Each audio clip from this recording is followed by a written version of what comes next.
Welcome to Sports Scope, the most influential sports talk show in the nation.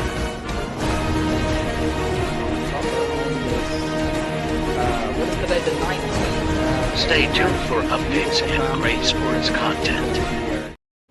Hello, everybody. Welcome to Sports Scope. I'm your host, Robert Butler, on this 17th day. Usually it's not really a busy news cycle in sports in the middle of July, but it is today. I mean, it's such a busy cycle with DeAndre Hopkins signing with Tennessee, with the deadlines, the NFL franchise deadline occurring today, and also some news out of the college football realm with Jeremy Pruitt, University of Tennessee. I'll get all that. I will break down the pros and the cons of this DeAndre Hopkins signing, how the Titans stack up against their biggest rival, and I think it'll be all year, Jacksonville, to win the AFC South. I'll go over all of that here in just a minute, and I'll have a few quick announcements to make. I will be back in 49 seconds. I'll be back in 49 seconds here on Sports Scope, and we'll hit the ground running, Carlos.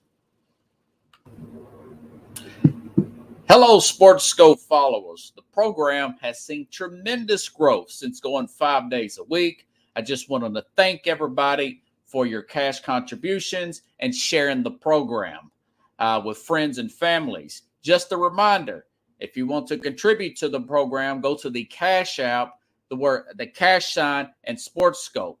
There are other ways to contribute to the program listed at the bottom of the screen. If you want to advertise on the program, go to sports, that is sports with an S, another S, scope, SKOPE, at gmail.com, just like it's listed at the bottom of the screen. Thank you and enjoy the program. All righty then, quick announcement. Now tomorrow I have a recorded interview with childhood friend Calvin Thompson, a.k.a. Bubba. Was what we called him in the neighborhood. We'll be on tomorrow. It's about an hour long. I'm talking with Bubba and his son. He's trying to get involved in basketball and stuff. And it's a lot of fun stories. Some of you know these stories. Some of you may have not have heard me talk about some of these wild stories from my childhood. So that will be on tomorrow. I'm going to be working on some editing and stuff. And like I mentioned, not being here Friday, working extra shifts. This is part of the sacrifice. I had to pay next year's taxes. I'm trying to get ahead of that so I won't get caught flat-footed during the football season, and I won't have to miss any time. This is just part of it when you don't have the bankroll to do a venture like this. Everything is on what business people say, bootstrapping. And Wednesday, Rich Ferris, I'll be back. Talk a little SEC Media Day. Didn't even get to that today. That's how busy the news cycle is. But I'll talk a little bit of that Wednesday, and I'll get Rich Ferris. He works with the Tennessee Titans flagship. Get his breakdown of this DeAndre Hopkins signing. I really thought he was going to New England or maybe a Kansas City or Buffalo could sneak in there. But let's hit this ground running here, folks. All right, now. Okay, biggest news of the day, DeAndre Hopkins signs with Tennessee Titans, 2-year, $26 million. Took me, this is no exaggeration, hours of research, scanning the internet, going through sports story after sports story, writer after writer. He was 2 years, $26 million, about $13 million average. The specific numbers of dead cap and all that stuff through Spot Track has not came out yet. That has not came out yet. I did read that this contract, however, is backloaded until next year, which is huge. Titans have about $8 million in cap space. My guess is they're probably going to be out about 5 of that on this particular signing of DeAndre Hopkins. I brought Rich Ferris on last time. He mentioned that the Titans have about $100 million plus in 2024 in cap space. Okay, in cap space. So I knew that they could pull off something. I knew, and I told you that. Carlos says, We called it. Yeah, I knew that they could pull off something financially. When there's a will, there's a way. I've been following this game for 20-something years. I've been watching it for 30, and you read a lot of this stuff because this is what I like to do, folks. I would like to read up on this stuff. And I've seen teams that look like they were busted on the cap, and they make things happen when they want it bad enough. I don't know if the owner pressed for DeAndre Hopkins. Did Mike Vrabel press for DeAndre Hopkins? Is it something in between? Remember, Mike Vrabel used to coach DeAndre Hopkins, worked with him on the team at Houston. So, okay, now, giving you the pros and cons. I'm not a cheerleader, folks.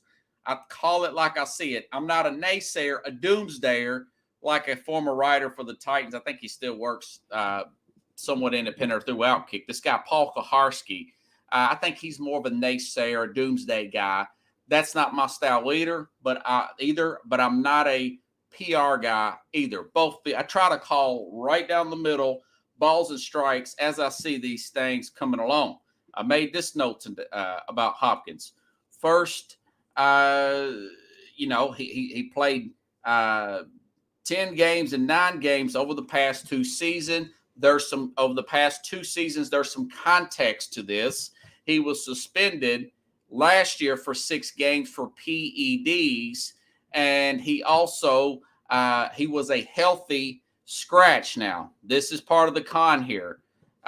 There was some irritation among the brass and some of the players with the Arizona Cardinals. From what I'm reading, that he was healthy and did not simply want to play those last 2 games. Yes, they were meaningless. So he is a little bit healthier than we may think for a guy coming up on 30 years old, going to be 31 this year. He's still got plenty of left in the tank. Listen, I've got some pros here too, but I'm just trying to give you the whole situation, the whole player from what I've researched, and I'll give you my opinion based on this. So again, first, he's played 9 games and 10 games the last 2 years. He averages 7 catches a game, 717 yards. That's pretty good coming to a team that was practically dead last in total offense last year, close to last, 29th, I want to say. And there's also reports this rubbed the Arizona Cardinals the wrong way. They made a big trade for him with Houston a few years back, and they paid this guy a lot of money, okay? There's rumors by 3 reporters, 2 ESPN, 1 at Athletic report that he does not like the practice. Yeah. Remember Allen Iverson core, if you out there. Not a game. We're talking about practice. Well, that can be an issue if you're trying to develop timing here, all right? It can be an issue if you're trying to develop timing. So I know a lot of you out in Nashville are thinking, is this another Julio Jones thing? The Titans have had a history of getting players past their prime, particularly at the wide receiver position. Andre Johnson, I knew he was past his prime. Randy Moss was cut and claimed. Couldn't catch a cold here in Nashville. He was way past his prime. I want to say Yancey Thigpen, Carl Pickens, all these guys once great at one time. I do not think that that's a situation here. I'm going to compare. Okay, here's a breakdown of Hopkins, who's right at the same age that Tennessee acquired Julio Jones for a second-round pick back in 2021. Listen to these numbers, and again, let me give you context, not just wild hot takes, okay? Here we go. All right. Andre Hopkins, washed up, or is he a diamond in the rough? Julio Jones, his last 2 years at Atlanta before he came to the Titans. 75 catches before going to Tennessee. He averaged 1,082 yards, played 24 games. That's Julio, comparably to Hopkins, who the Titans acquired. Now, they didn't trade for him, which is good. They just acquired him in free agency. Hopkins, again, suspended for 6 games. So technically he played 19 games. I mentioned the 2 he sit out. He had 53 catches, 645 yards on an average. I mentioned the fact that he averaged 7 catches a game. There's a caveat to this. There is, all right, arguably. Averages 53 catches the last 2 seasons, 645 yards. Julio, big knock on him. He had a nagging hamstring injury that lasted throughout his last Atlanta days, throughout his Tennessee days. He rarely practiced either in Atlanta towards the end. And Tennessee, it really caught up with him. The hamstring caught up with him. He was a total disappointment. He had like 30 catches the whole season, right? Really big disappointed. Titans way overpaid. Yes, note Hopkins' numbers would be better. Here's the caveat. He played under 4. He caught the ball under 4 quarterbacks. 4 quarterbacks. Remember, Kyler Murray tore his ACL. You've had Colt McCoy, some guy named David Blah, and Trace McSorley. These guys are, I don't even know if these guys are legit backups. They are scout team guys. He caught balls from all of those. Also, ESPN stats and information put out from Turin Davenport, another reporter for ESPN, one that didn't get laid off, put this out that covers the Titans nationally. He said, listen, the guy had 95 targets, okay, and only 1 drop. He's got sticky fingers, man. This dude's got sticky fingers. He can get open. So there is a lot to be, mediocre quarterbacks, Pickle. Mediocre quarterbacks here. And, 1 drop in 95 attempts, that's pretty good, Carlos. I'm telling you, that's really good. That's really good. So as far as that is concerned, I do not think this is a Julio Jones situation. I do not think this is a actually, I do think it's about money. I think Tennessee offered him the most. The Patriots didn't offer him that. Bills in Kansas City, they simply couldn't put back enough money in Kansas City to get him there. The Bills, I think that Stephon Diggs didn't want him there. I think Stephon Diggs is going to be a bigger problem, and he didn't want him with Buffalo, and that's the issue with Buffalo. Okay, but that being said, he's a 2-year player. All right. He has shown evidence of being a diva receiver, not wanting to practice, blowing off the last 2 games. I played a Hard Knocks soundbite with you all last year when they were on Hard Knocks in season last year, where Kyler Murray saying, I'll get you the ball, man. I'll get you the ball. Because he's hollering about getting the ball, and the mics picked that up towards the end of the season. He's good for about 2 years. That's all you want to do with these divas. He's showing some tendencies. He's post 30. This may be a 1-year and done type of situation. All right. So now, $64,000 question. I know all of you are thinking this. I know what you're thinking, huh? From the most influential sports talk show in the country. Don't you forget it. How do the Titans stack up after signing him? Okay. I mentioned the catch radius last season, not playing because of choice. Again, I do not think it was a Julio situation, but this is the key. This is the key. The Titans last year ranked 32nd in offensive line. They lost their center, Ben Jones, who's no longer on the team, multiple head injuries, concussion and all that stuff.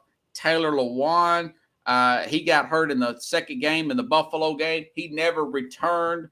And I mentioned Roger Saffold. They lost him in free agency from the 2021 season playing with Buffalo, even though he didn't play that great. They did lose those guys, okay? Now, here's my thing. Their biggest foe, they stepped up against the Jacksonville Jaguars, okay? So you got to look at Jacksonville here, and you got to think to yourself, okay, well, look at Jacksonville, the way they played last year. Jacksonville was 3-7 after week 10, okay? After their bye week, they win from week 12 to week 17. They win every game except that 40-14 loss at Detroit, beating teams like Baltimore, Tennessee, Dallas at home in overtime. Blew that game, Dallas did. They beat at the Jets on a Thursday night game, short week, at Houston 31-3, and then they beat Tennessee twice in the regular season. I mentioned those offensive line injuries, that crippled offensive line that they had last year, talking about the Titans. Let's break those games down from Jacksonville. They beat Tennessee in back in December the 11th at Tennessee 36-22. You said, well, Jacksonville totally dominated these guys. Not so fast here. Titans, multiple turnovers in that game, 3 fumbles and 1 interception.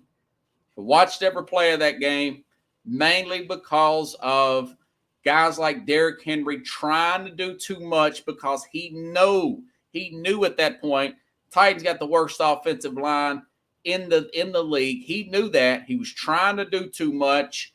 Tannehill rushing the ball, trying to do too much, and a lot of those 4 turnovers turned into points. Obviously, they win 36-22 blowout there here in Nashville. It wasn't like they lined up and both teams played a clean game and they dominated Tennessee from the start to the finish. That was not the case. It was the case against the Eagles now. It was the case against the Eagles, but it was not the case against Jacksonville, and that's the team they had to get past to win, to beat. Then you say, what about the last game in the very last game of the season? Different game, practically same story. This was on January 7th. Remember that Saturday night football game? Tennessee with a third-string quarterback in Josh Dobbs, signed off of a practice squad guy a couple of weeks prior to that. He comes in Jacksonville, plays a decent game, and towards the end, strip, sack, fumble, touchdown, all because that offensive line was horrible. Horrible. It was both on the same thing, the offensive line. And they still almost beat the Jacksonville Jaguars. So there is not even a little bit of hesitation when it comes to Tennessee versus this Jacksonville game. Now, I did read this today. NFL Rookie Watch says Trevor Lawrence is reportedly thought to be a potential top 5 passer by the end of the season. By one coordinator, Lawrence was recently voted as the 8th best quarterback in the NFL by executive scouts and coaches in an ESPN survey. One coordinator said Lawrence finally looked like the player that was promised in the draft. Many scouts also believe Lawrence has a shot of winning MVP next year. Here's my issue with that, okay? Here's my issue with that. Their team, their left tackle, suspended the first 4 games. One of those games against Kansas City, all right? Cam Robertson's going to be suspended. Their starting right tackle, Jawan Taylor, they lost him in free agency to the Kansas City Chiefs. Kansas City spent a lot of money on that right tackle. Now, here's what that I'm more concerned about for Tennessee other than Hopkins, all right? These are the guys. If these 3 players play to their billing, Tennessee has more than a puncher's chance of beating this Jacksonville Jaguar team, all right? They acquired Daniel Brunskill, right guard from the San Francisco 49ers. Ron Carthon, Tennessee's general manager, there's a connection there. He knows every up and down. He knows this guy forwards, backwards, and sideways, okay? Very good signing there, I think. Also, they signed Andre Dillard at left tackle. Can this guy hold up, okay? He couldn't make the squad, but that's the best offensive line in the NFL with the Philadelphia Eagles. Andre Dillard, as of today, listed as the left tackle. And they drafted, arguably, this is not my opinion, this is NFL scouts that I've read about, Peter Skonorski. He's at guard. He's at left guard, but he can play tackle. He can play both tackles. He can play any position on the line at the 11th pick. And, of course, they've got Nicholas Petit-Frere, the right tackle that played 16 games last year, he's suspended. He's suspended for the first 6 games for betting on non-football on the on a NFL facility. That was kind of a technicality. I've talked about that the other day when I had my guest Jeremy Ballrich from Detroit Lions guy, got his Lions podcast on. So I just mentioned those 3 players, okay? If those 3 players, and I mentioned these first 6 games, not because those are the suspended games of Nicholas Farid, the right tackle they drafted, second-year player, that's a big deal, but because these first 6 games for Tennessee are very tough, murder's row type of 6 games, all right? They're playing at the New Orleans Saints. That team favored to win their division with Derek Carr. They could go down there and beat them. I have less faith now because of Farid's suspension. I actually picked them to win before the suspension. It depends on what the backup does, all right? Then they play at home against the LA Chargers. That team I picked to have the best record in the AFC and win the AFC West. They also have a potential NFL MVP and Justin Herbert there. That's in week 2 for Tennessee. That's a very rough game. At Cleveland, that you're playing against Deshaun Watson, one of the highest QBRs in the team, in the league there. They could potentially go 0-3 there. That offensive line, that roster, that much better and improved run defense. Now, of course, Jim Schwartz will open up something in the passing game. Having DeAndre Hopkins is really going against Schwartz, former Titans coordinator, going against former Houston Texan with a former Houston Texan assistant, Mike Vrabel versus Deshaun Watson at Cleveland. That'll be an interesting game. I don't think they can win that game. Honestly, right now, I don't think they can win it even with Hopkins on there. Then they got to come back in week 4 and play Cincinnati. Here's some positive news about that.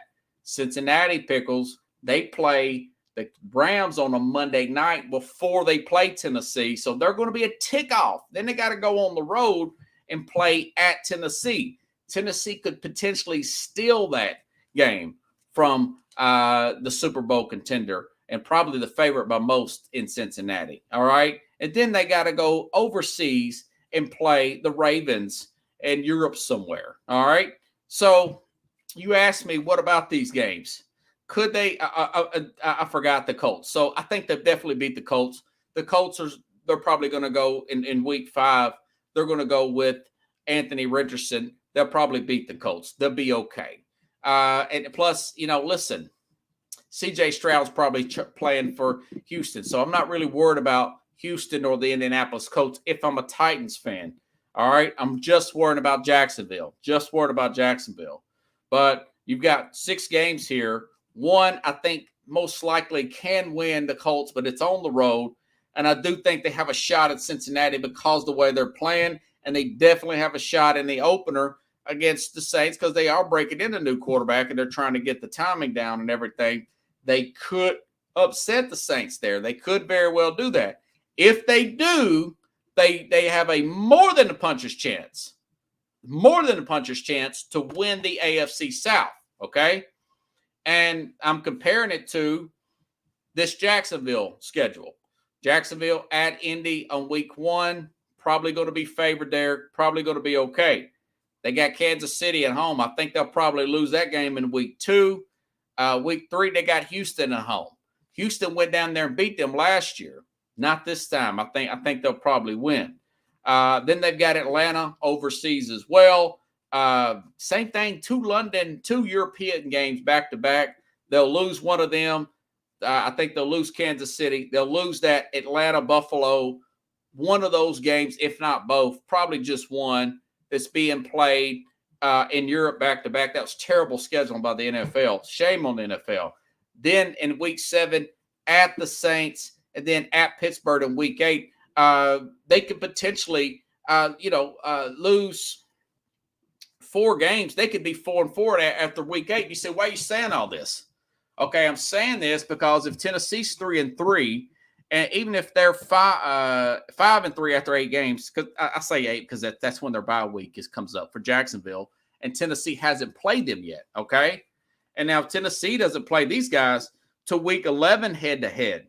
That's after they play San Francisco off their bye week at home. They'll probably beat Frisco there, but then they got to play Tennessee. Maybe San Francisco roughs them up, and Tennessee beats them at home in week 11. Then you got to look down and say, okay, they also play down the stretch, week 13, Cincinnati, short week at Cleveland. I think they'll lose that Cleveland game. They also play Baltimore, Sunday night game. They play at Tampa and then Carolina at home, and then at Tennessee to end the season on the 7th this year. So Tennessee gets the last game here. Could that come down to the division? Absolutely. I just read how great everybody's talking about how great Trevor Lawrence is, but when your left tackle suspended early and your right tackle's moved on, they just signed Evan Ingram to a 3-year extension there. Could he be hurting? And because he's kind of a lanky guy in Trevor Lawrence, kind of a long strider, there's a chance that he could be dinged up by week 5 and be dealing with an injury the way he plays. I don't even know who their backup is. That's not good when you got and they got somewhat. I blame Doug Peterson, and I think his name is Trent Baalke for that. So this Jacksonville team is not world beaters by no means. They look great on paper. They got Calvin Ridley. They just signed. I like Christian Kirk there at wide receiver, but now you're looking at a team like a Tennessee here that has a Okwankwo, very promising tight end, emerged last year at the end. Nobody's talking about him. Cal Phillips. Now he can play slot. He can be the 3 or the 4. This guy's a really good route runner, fast guy, second-year player.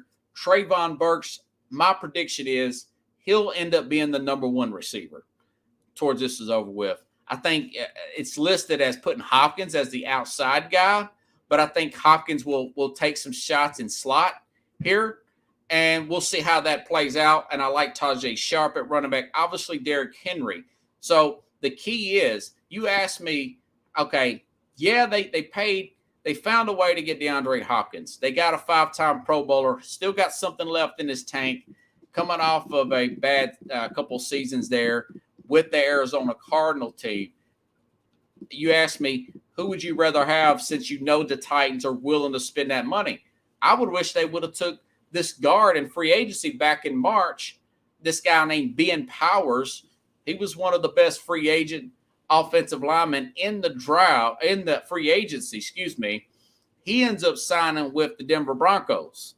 I was kind of hoping the Titans would have got him, still drafted Sonorski, so they can move Sonorski around the other side. And then you got both guard positions taken care of and potential tackle fill in, because Tennessee plays such a physical brand of football.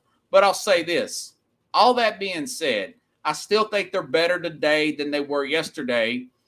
It just depends on those 3 linemen I just mentioned. Again, the free agent left tackle they signed from Philadelphia, Andre Dillard, the Daniel Brunskill, the guard from the 49ers, and of course the big one here. And I've seen some of his mini camps and stuff, and he's blowing people off the line of scrimmage, and he's a pretty light mini camps here, but he looks really good. Kind of reminds me of a Quentin Nelson, and that's Sonorski. If he gets hurt, they're probably in bad shape here.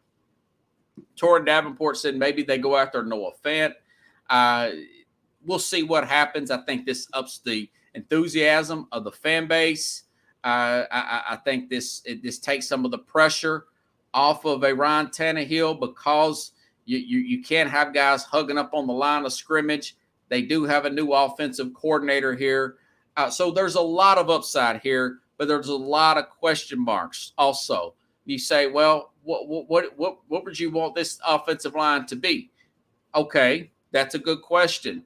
My thing is, the offensive line, if it's according to Pro Football Focus, it's 32nd last year. That's dead last.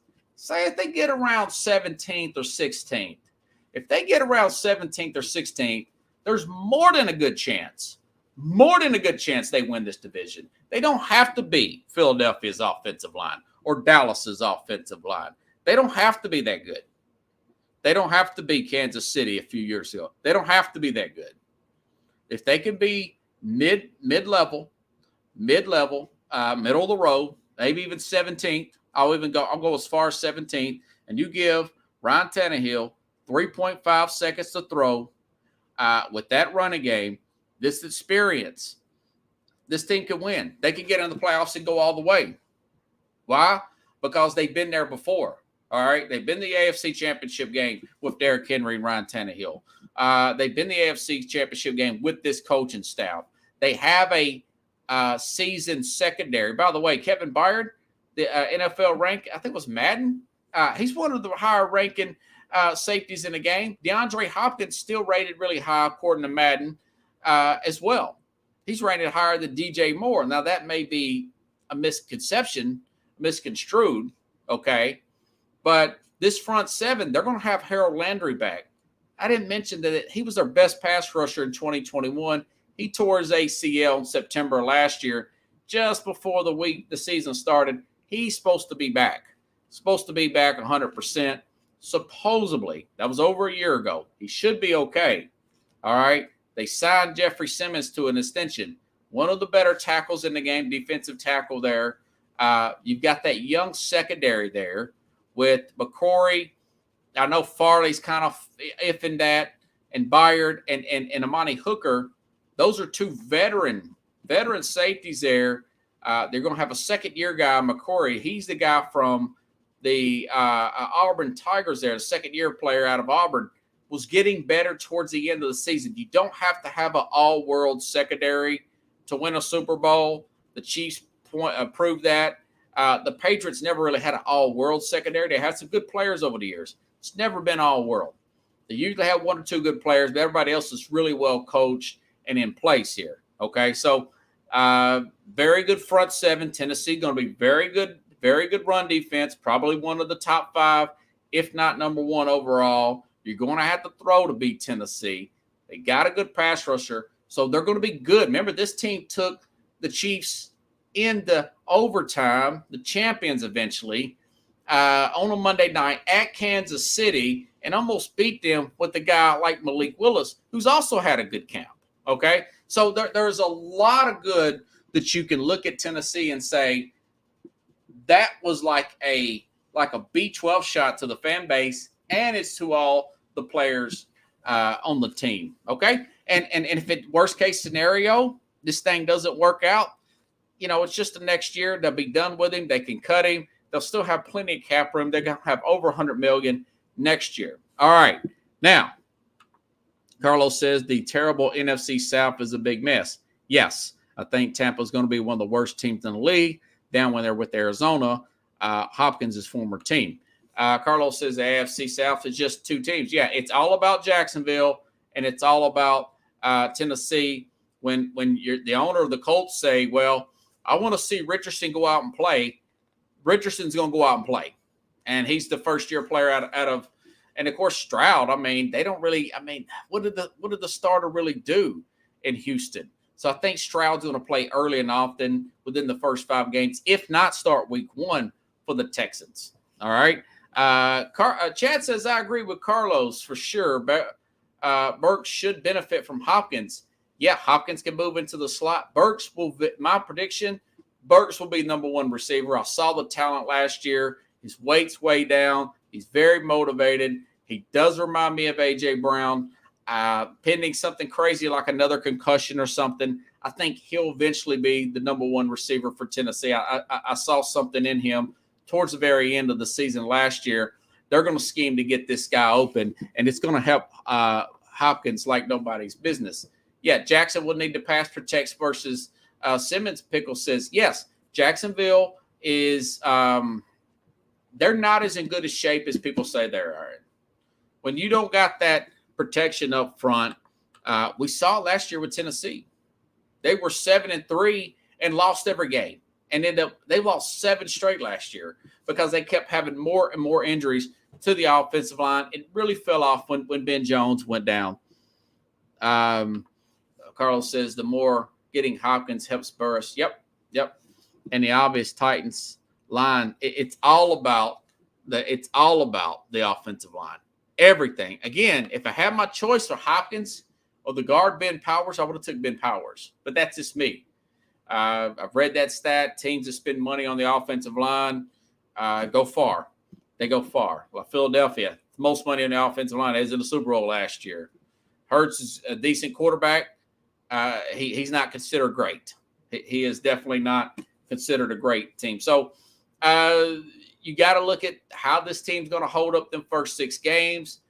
Can Tannehill stay healthy? It's going to be shaky, that offensive line, going against guys like Myles Garrett in those first 6 games. That is the $64,000 question, and I do not have the answer because I haven't seen enough of these players up front. My gut tells me they're going to be better than they were last year. They couldn't be any worse than they did last year, But if they are worse, I mean, you could get Tannehill killed, and then it's a battle of everything I'm reading. Malik Willis is having a very good camp. He actually may beat out Will Levis for that starting quarterback position. Yeah, and Chad says if play calling's better, proper distribution is key. How many targets? That's true. So his average was 7 catches, which means he was having about 8 targets a game. I think he'll get anywhere from 6 to 9 targets. I don't think he's going to get over 10 because of Burks, because of Tennessee's running game and focus on the running game physicality. Don't think that's going to be the case.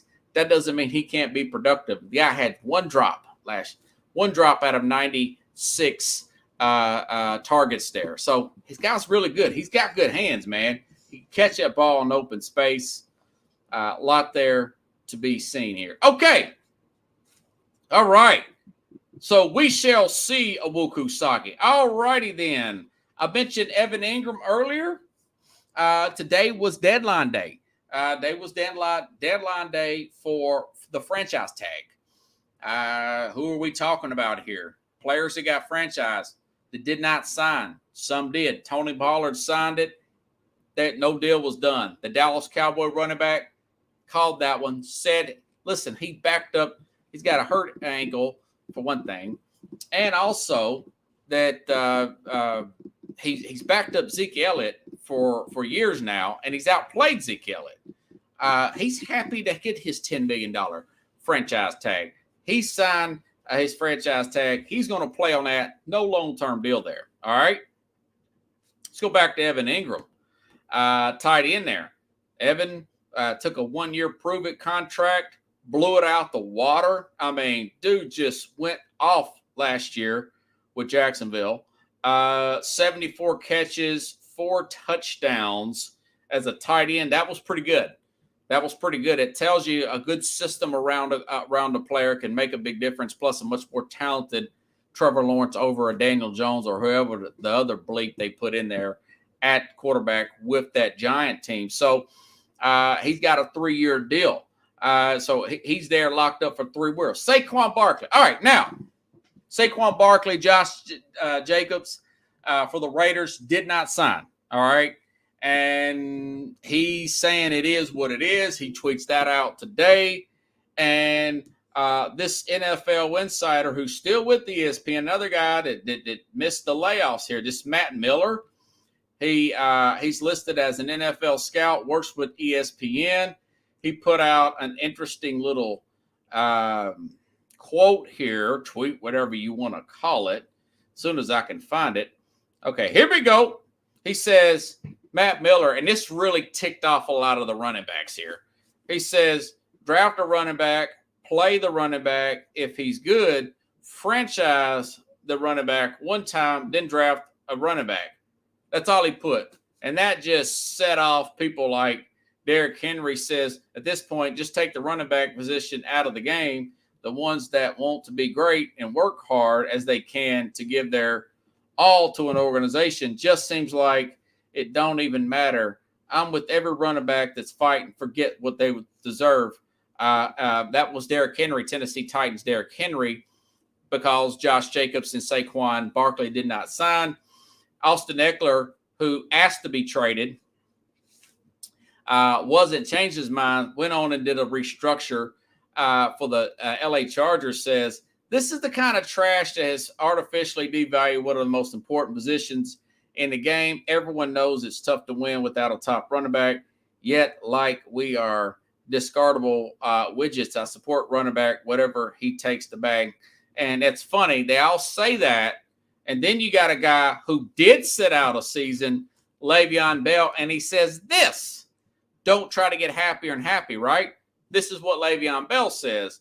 I apologize. I should have never left. Le'Veon Bell apologizing to the Steeler fans for sitting out and leaving in 2019. He was never the same after that. And he lost all that money there. Sit out an entire season. There are reports that Saquon Barkley may sit out games, and that's dangerous because you can get hurt. I know Emmitt Smith 30 years ago dodged a big bullet there, missed the first 2 games. Dallas Cowboys go, that was 30 years ago this season. Dallas Cowboys go 0-2. Jim Jeffcoat, which is in that locker room. I want to ask Jim about this, but Jimmy Johnson Pickles in his book said that then Charles Haley threw a helmet at Jerry Jones and said, pay the man. And he threw a helmet at Jerry Jones talking about Emmitt Smith. That was the last year before the cap actually hit. So he technically could have gave him a huge bonus there and paid him, but eventually they got him squared away. The rest is history. They went on to win the Super Bowl after starting off 0-2 in 1993. But as I said a few months ago, talking about this, Saquon Barkley, and my Giant fans don't want to hear this. He is the most overrated running back drafted since the last number 2 overall running back that was very similar to him and Reggie Bush. Bush comes out, Heisman Trophy guy, big school, comes out of USC, like a Saquon Barkley. Didn't have that level of hype, but he did come out of Penn State. Barkley comes out of Penn State, both number 2 overall. And I mentioned other guys. I mentioned the fact that Nick Chubb, don't give me on this line BS. Nick Chubb, drafted in the same class, a better running back, has already signed his extension, playing pretty well still with the Cleveland Browns here. The Cleveland's one of the most dysfunctional franchises in the NFL. Barkley goes to one of the most historically good franchises in NFL. I know they've had some rough patches, the Giants, lately, but Chubb, drafted in the same class, much more durable player, a better player in my opinion than a Saquon Barkley. Not to mention that players like Josh Allen, Quentin Nelson, Jar Alexander, Derwin James, Micah Fitzpatrick, Lamar Jackson, all drafted after Saquon Barkley, Giants fans. All those players. Those are pretty good players. You got Lamar Jackson, second contract. Josh Allen, very good player, drafted. And listen, the guy's overrated. And he's talking about sitting out games. Again, I would try to work out a trade and go out and get a Dalvin Cook. There's still time. Even if you've got to settle for a Kareem Hunt, who's also still out there, that's what I would do. He's it's nothing personal. She's a nice guy. He's a workout warrior and all that stuff. When it comes down to straight up production, he's just not that good. And as far as your other running backs in the NFL saying,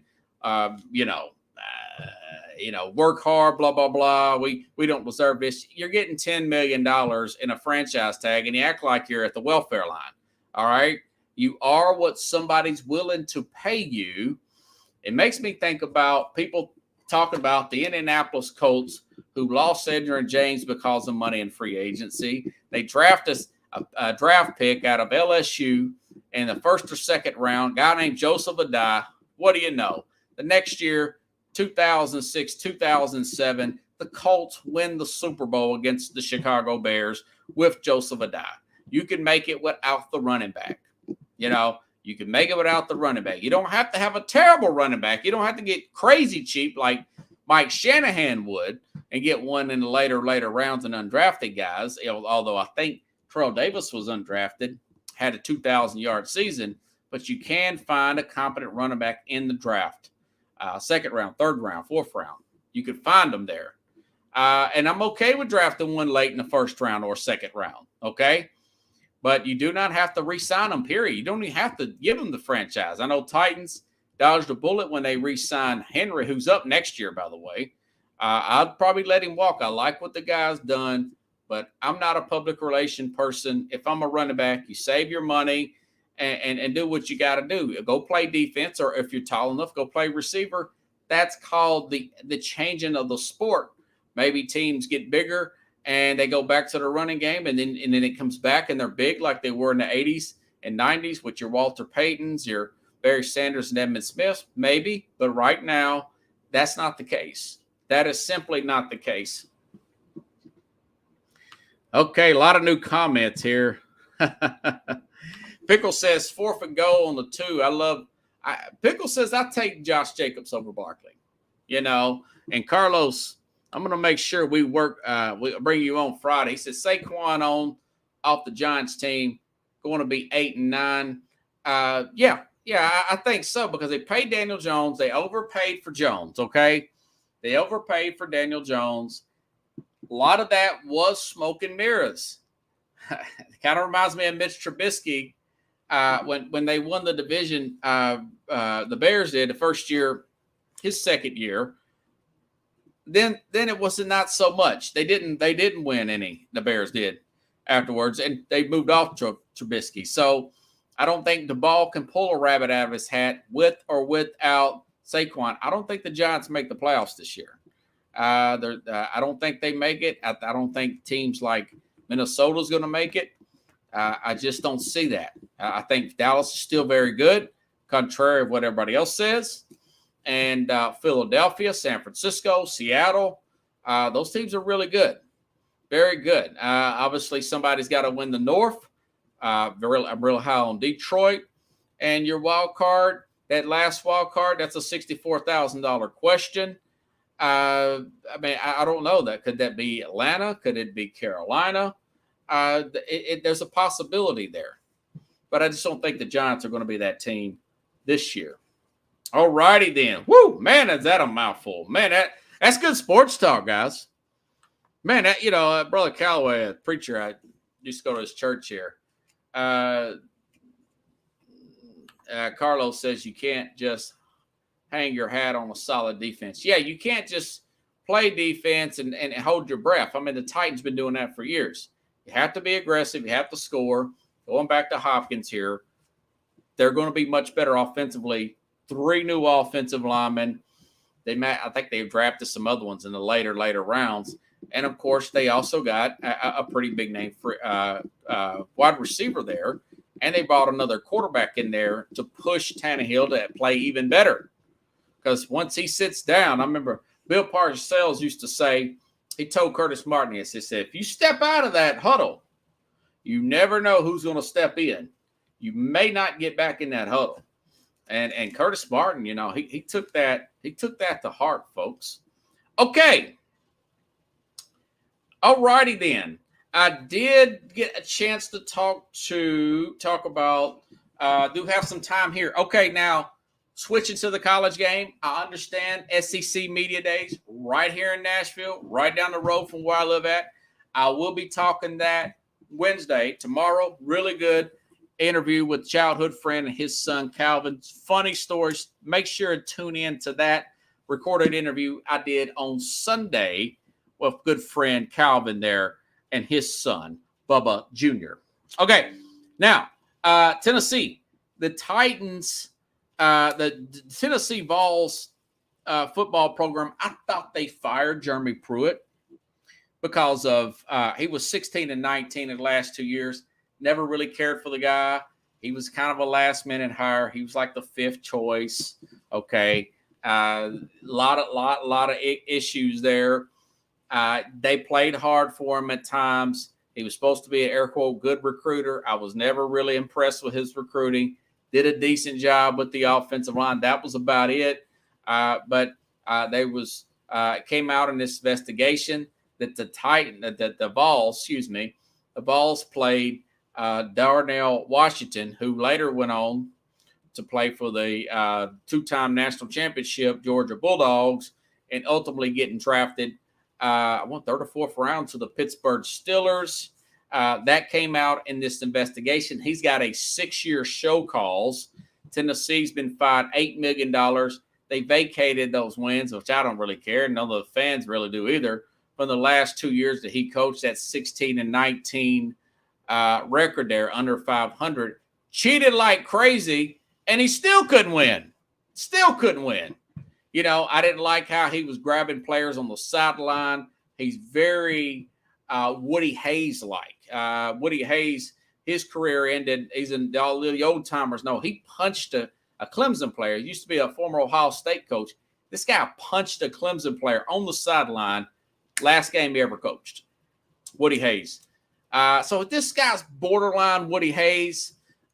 He'll probably come back as an assistant, a coordinator somewhere, but he's got a show cause, which is like, I looked and I was trying to say, what does the NCAA show clause mean? That is a very strict house arrest type of NCAA probation that they put him on.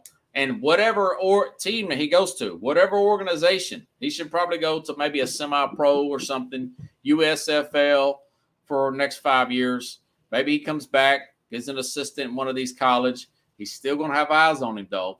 I don't think whoever he goes to, they have to report to the NCAA. He's going to be watched like a hawk.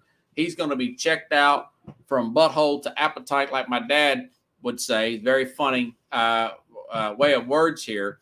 But I still think that Tennessee not getting a bowl ban in the future.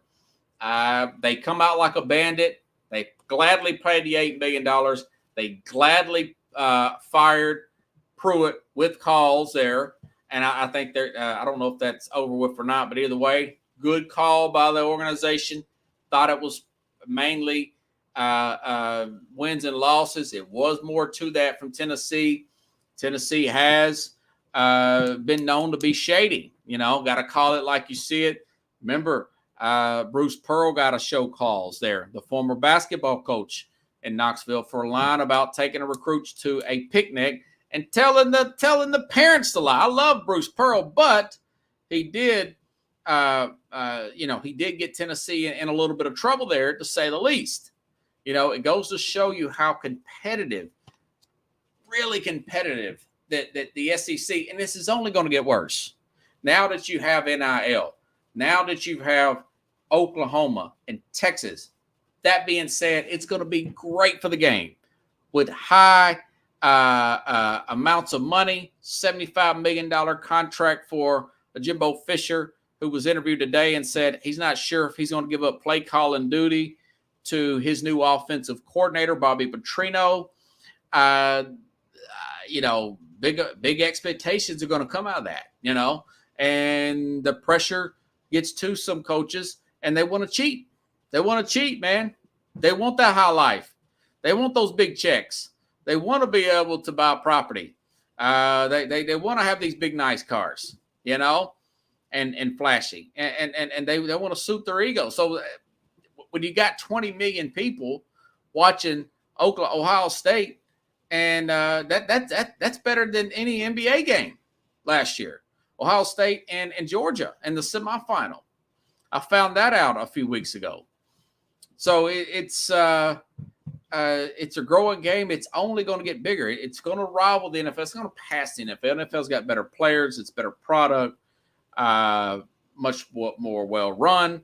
For example, you had 49 million people watch Dallas and San Francisco in the playoffs this past year. You had 115 plus watch the Super Bowl. Now, a lot of that was watching Rihanna and her thing, but you average 100 million plus watching the Super Bowl. People looking forward to the commercials, those high dollar commercials. But big time college football is big time. You know, it really is. And Pickle says it's a big business, man. You got billions of dollars coming in. I couldn't even get a ticket to the SEC Media Day. There was too much of a demand there. they asked me about my social media and all that. I thought, yeah, I don't really have that kind of level of followers or whatnot. I mean, I'm not CBS Radio. I'm not ESPN or nobody like that. Then I thought, you know what? I don't really want to go down there anyways because I'm going to be missing a day of work from my day job, and I'm trying to make that money up. I'll just use sound, so it'll be okay. But Carlos, yeah.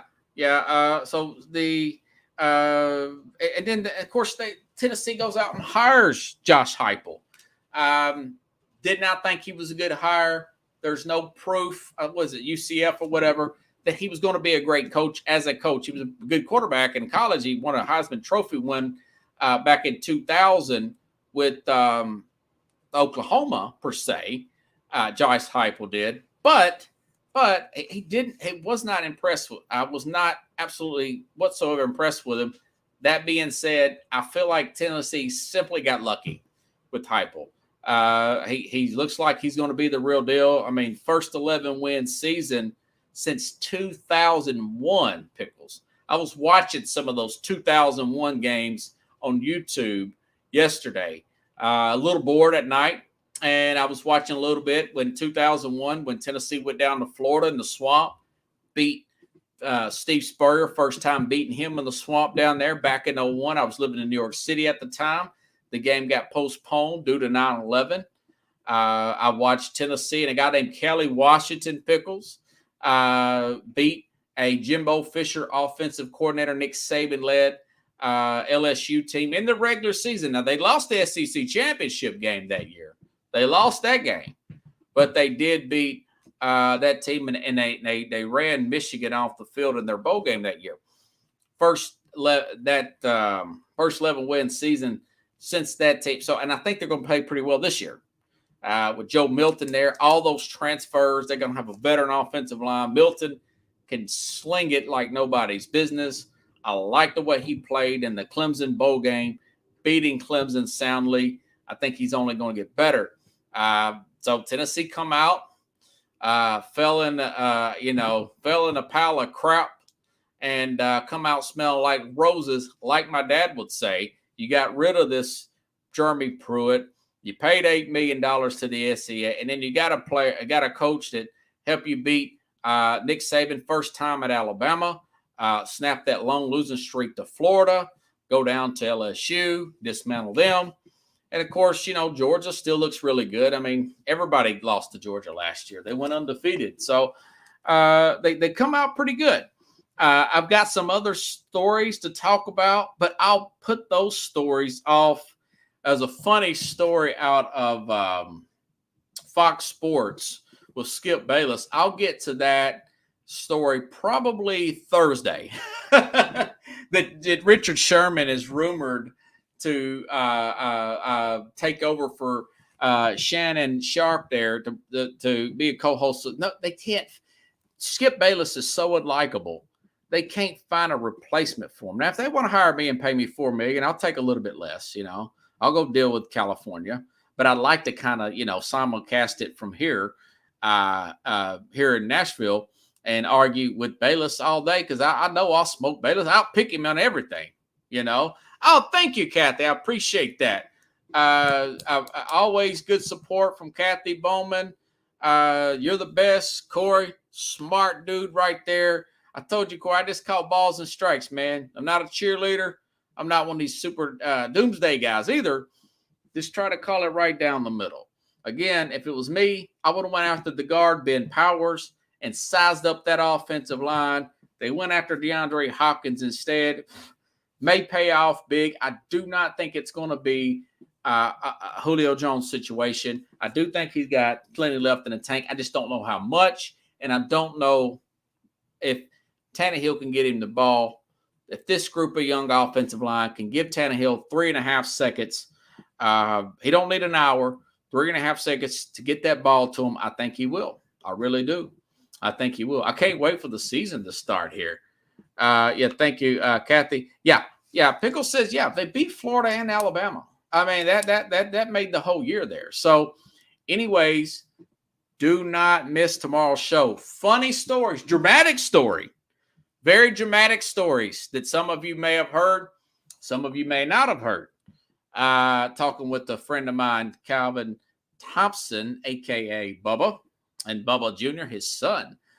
Very interesting show tomorrow. I'll be back Wednesday live going over SEC Media Days. There's no telling what will be in the news Wednesday. So have a good show, or have a good show. Have a good night, everybody. I'll see you tomorrow, or we'll be on tomorrow, recorded program. You haven't seen it, but I'll be back live Wednesday at 8 p.m. Eastern, 7 p.m. Central here on Sports Scope.